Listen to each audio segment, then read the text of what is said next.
Welcome to this month's Fixed Income Outlook, where I'm going to be talking about the tale of two yields. We're comparing how the US Treasuries and Indian government bonds have been responding to market news and how the yields are actually moving in different directions in the same global macroeconomic environment. It's interesting to compare India and US right now because it's also an election year in both of these countries. So we're going to be addressing three questions in our blog. The first is what I like to call the $25 billion question. The second is how elections are responding to bond markets or how they influence bond markets.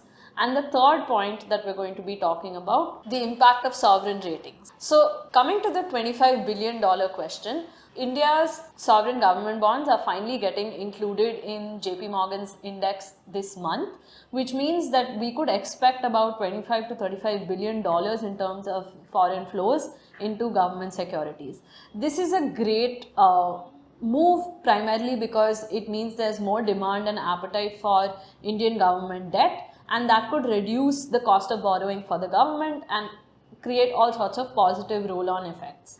On the other hand, if we look at what's going on in the US, the Fed announced in its last policy that they'd be dialing back their balance sheet reduction by reducing the rollover of treasuries from $60 billion to $25 billion in coming months. So this actually means that the Fed is not tightening policy the way it was earlier, and this could signal some change in the way markets are responding to Fed actions. Moving on to elections in the bond market, what we see in India is we've had some really good developments on the fiscal side in May. The first and the biggest one being the RBI's record dividend of 2.11 lakh crores. This has been the largest dividend from the RBI to the government, but it's also expected that a large dividend will be issued next year, and overall the government's finances, regardless of who is coming into power, is going to be well managed given the place that they're starting off at. On the other hand, if we look at US debt, interest payments for this year over a cumulative 12-month period crossed $1.1 trillion. So there is a very heavy interest cost that the US Treasury is paying, and there, instead of like yield curve control, you could have interest cost control that's happening on that side, because if the Fed doesn't lower rates, that amount could sharply shoot up to about 1.6 trillion by the end of this year, and this is just on the interest payments.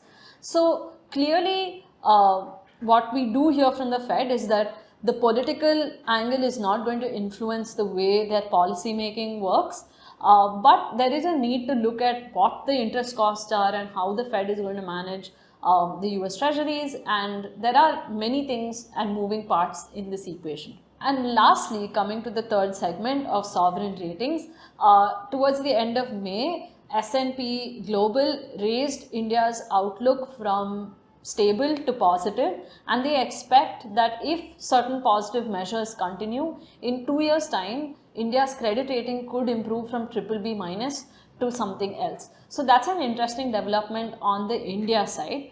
On the US side, what we are seeing is that in August last year, Fitch downgraded the US Treasury rating from AAA to AA+. So you are seeing some risk off in terms of the US Treasury. This has also been the reason why gold has been moving up, because there is an expectation of interest rate cuts and more loose policy and less faith in the dollar as well as US Treasuries.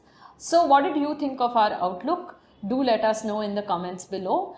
If you'd like to read the whole blog, the link will be there. We're also going to be doing Twitter Spaces for both the RBI policy meeting as well as the Fed meeting this month. So do tune in. You can find the link in the description below.